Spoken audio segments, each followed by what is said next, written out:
Welcome to the Auto Closing the Gap report tool. My name is Russ Sabella.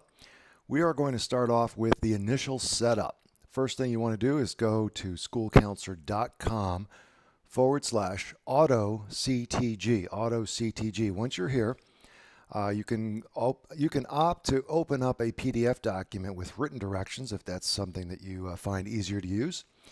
Once we're here, go ahead and click here to get a zip file that includes both the Excel data file and the PowerPoint, which will eventually become your Closing the Gap report. So as I click here, automatically it'll download a zip file. I'm going to save it to my temporary folder. All right, so I'm going to go ahead and show that in my folder. So you can see the zipper. This is a zip file, which means there's a couple of files in there. So what we're going to do is we're going to open that up. And then really you could extract the files by clicking on this Extract All button, but that takes multiple steps. Here's what we're going to do. It's just a little bit easier. We're going to right click on this folder, AutoCTG, and we're going to copy it. Then, this is the important part. It has to be located in the C drive. So, couple ways. I can see my C drive is pointing right here as a shortcut, so I can go to C drive, or if you want right here you can just type in C:. Takes you to the same place. Let's go ahead and paste that folder in here. Paste. So now you'll have a folder in your C drive called AutoCTG, and it's important that it's in here because these two files will only be connected. Let me open that up. I'll show you the two files I'm talking about. There you go. The PowerPoint and the data file, the Excel file. These two are connected only under this C drive. So that is how we set things up. Now there's one more thing to do. Because you've downloaded this from a website, it is safe, but Windows takes a precaution and makes the files read only, which does interfere with the way this works. So here's what we're going to do. First, we're going to right click on the PowerPoint file. We're going to click on Properties and make sure that the read only feature or attribute is not checked. Now in this case it's okay. Read only is not checked, so we're going to say okay. Let's do the same for the data file. Right click, Properties, and this one is not checked either, read only. It may very well be for you, and again that will interfere if it is checked off. So if it is, just uncheck it, click Apply, and then OK. I'm just going to go and check the other one as a precaution here. Let's make sure. Yep, read only, it's good. It's not checked. All right, so we're good to go. That is how you set it up, and you only have to do that once.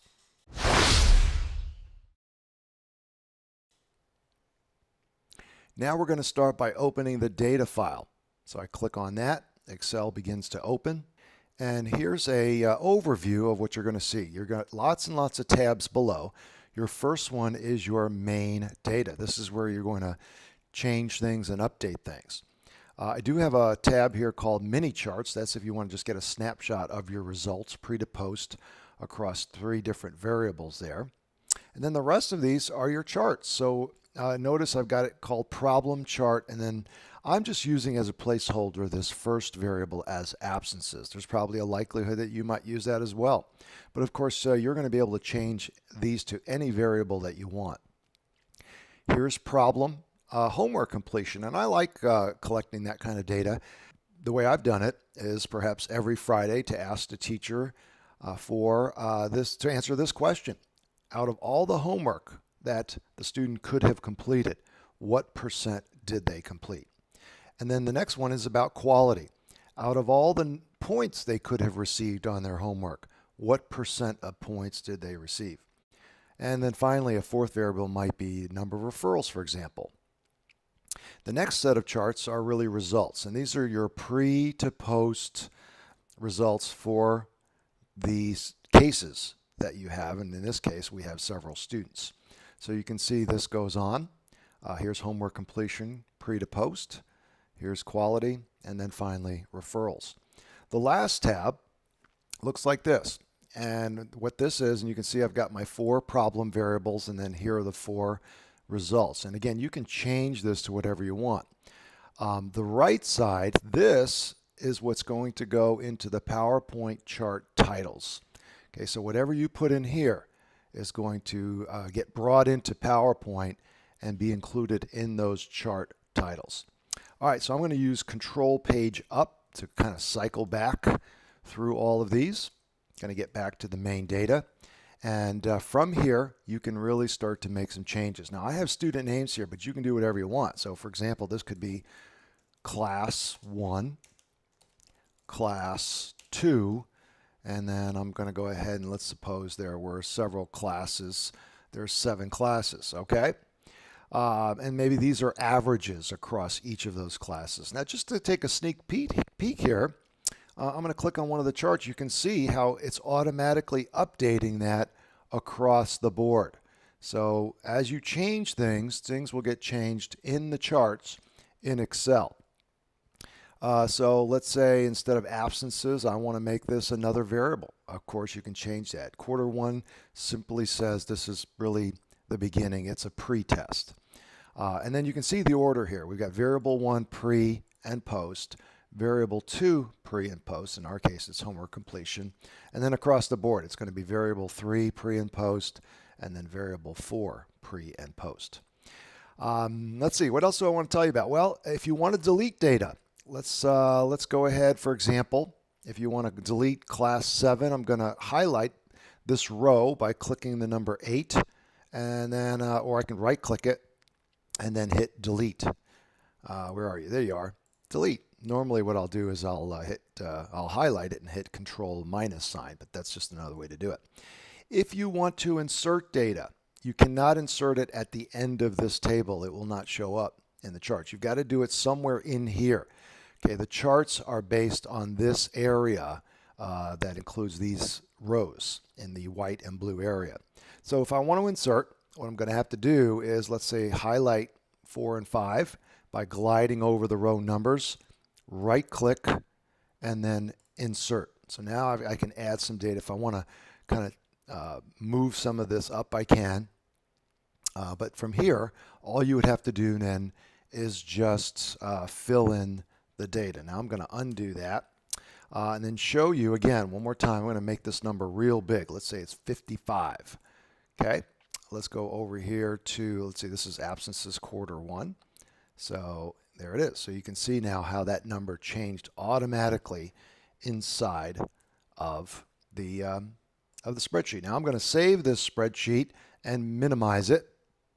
And now we're going to open up the PowerPoint. Once I open this, click on it, you can see I'm getting an alert. And this is not a security concern. It's safe. But here we're going to update links. Click on Update Links. And what you're going to notice, if you've got several different opening slides to choose from, you can delete 2 of those or just make one on your own. And then here's the first slide. Look, nature of the problem. And there you go. You see how we just updated it? Class 1, Class 2, all that's across the bottom. Remember, just for demonstration purposes, we made this a big number. There it is. It's showing up. And then this title, again, is really being brought in from Excel from that title tab. And so if you change that, this will also get changed automatically. Let's go to grid view, and you can kind of see what we're looking at here. We've got 4 variables, the first 4 slides, that indicate the nature of the problem for 4 different areas. One of the things you will have to change manually is this side bar. So just double click in that and change the word based on what your variable is. Then in the middle, we've got what you did. So this is our comprehensive and collaborative intervention. Of course, you can customize this for yourself.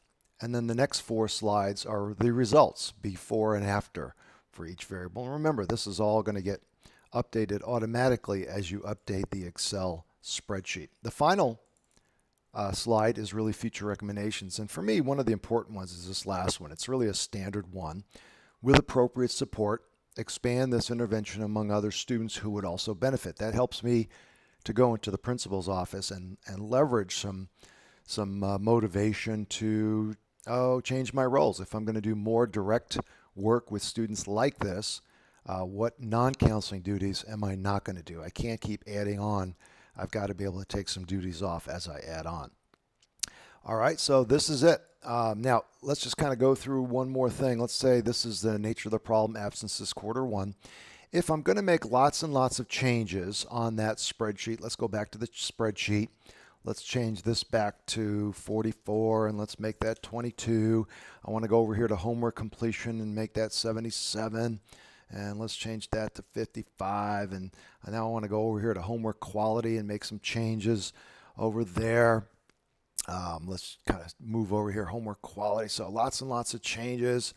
My suggestion here is I'm going to go ahead and save this spreadsheet, go back to the PowerPoint, rather than updating each of these manually. And I could. So if I clicked inside here, you can notice this stuff gets highlighted. Okay. I go over to the Design tab and then just hit Refresh Data. Okay, that will change and update. But if I'm making several changes, what you may want to do is just get out of PowerPoint. Okay, I'm not going to save it. Reopen it. Now opening it again. And this way I can update all the charts in one full swoop. Okay, so as I comb through now, I should see all of the changes being made. All right, so that's it. That's how we use the auto closing the gap report maker. Now from here, you're going to get to narrating. So we're going to go to slideshow. We're going to say record a slideshow from the beginning.